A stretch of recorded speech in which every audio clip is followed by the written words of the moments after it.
I'm Robert Bell.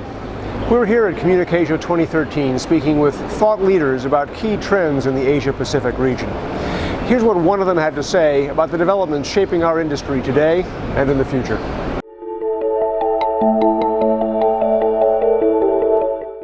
NewSat is Australia's only pure-play satellite company.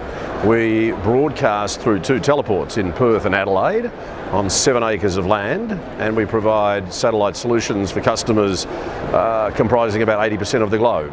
And we recently have procured a satellite which we intend to launch in 2015 to take the business from being a 30% margin business to an 80% margin business.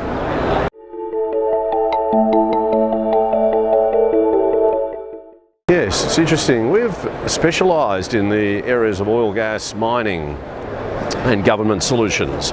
And over the last 5 years, we've done a very good job in capturing that market. So from a start-up base of nil, we now are top of mind for most companies in that sector. So if it's oil platforms, for example, if it's RigNet or Caprock or Schlumberger, it's a NewSat solution. The biggest mining projects in Australia, Gorgon, all use our services. And we provide solutions for government. So for example, in Afghanistan, with the US government, we provide solutions for every soldier in Afghanistan going back home. So video, voice and data services. So we provide complex solutions as well. So for example, in remote Australia, we use telemetry satellite applications to monitor the amount of gas that goes through natural pipelines. And so whilst we provide chunks of bandwidth, we also provide solutions. Now, moving forward to 2015 when Jabiru 1 launches, you'll see us selling more capacity to governments and more capacity, for example, to telcos who are in expanding environments. So Pakistan, for example, needs trunking services badly for mobile telephony. We provide a great solution for them. And so we'll stick to what we're good at, but we'll grow on that.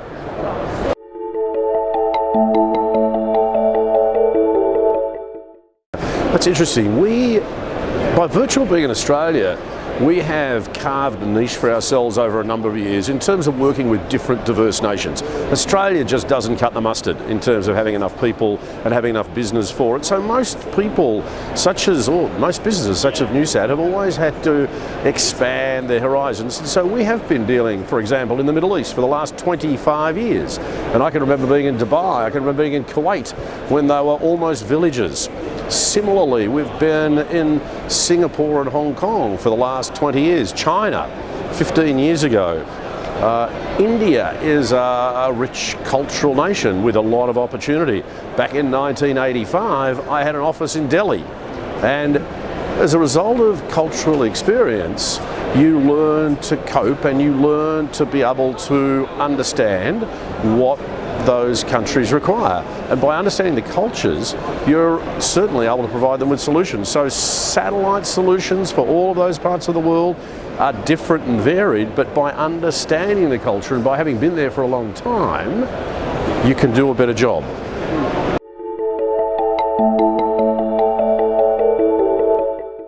That's a good question. Look, Indonesia is a really fast-growing, high-growth part of the world. And I think its growth is probably underestimated. I mean, it is really just behind China, in our opinion, and that's how we see it. So we'll be concentrating, obviously, on that part of the world. We see other high-growth regions of the world, the stands, where there is a lot of mining.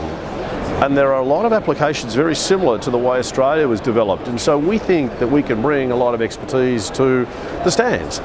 Similarly, the areas that are probably backing off are the more developed nations such as Singapore and Hong Kong. And we've found little work recently in the Philippines and in Thailand. But certainly, Indonesia, the Middle East, and whilst we don't have solutions for India at the moment, we will have solutions for India. And I think that will be a very big growth market for people like us.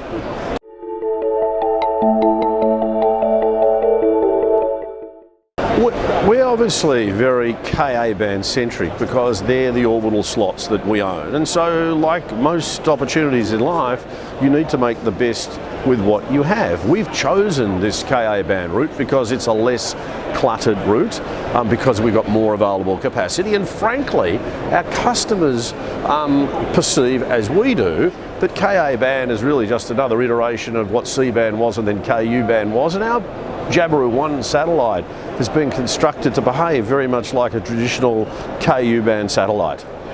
And so from our perspective, we will be focusing almost exclusively on Ka-band and Ka-band solutions for the next decade. And we think that that's a wise decision because the rest of the market is flooded, it's saturated, and we're about new business. So as an organisation that doesn't have a fleet of satellites and isn't concentrating on replenishing the fleet, we need to go and provide new solutions. So if we have a new band with new solutions and a new approach, we think that that's probably a winning approach.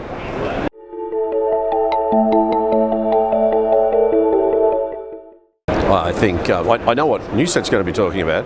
NewSat's going to be talking about other Jabirus, and so as we get to the end of this year, we would expect to have Jabiru 3 and 4 announced, and Jabiru 3 is likely to be looking east across the South China Sea, Jabiru 4 over Africa, and most likely Jabiru 5 over South America.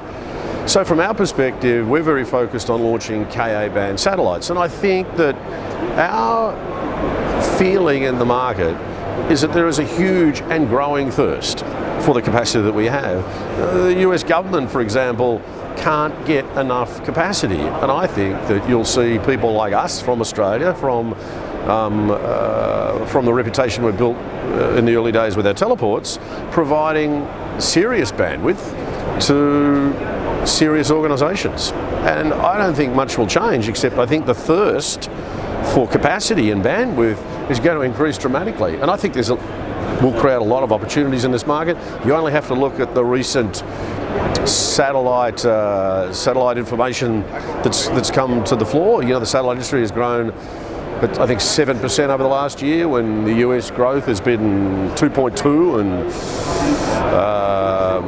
rest of world growth 2.3. So augurs well for this industry.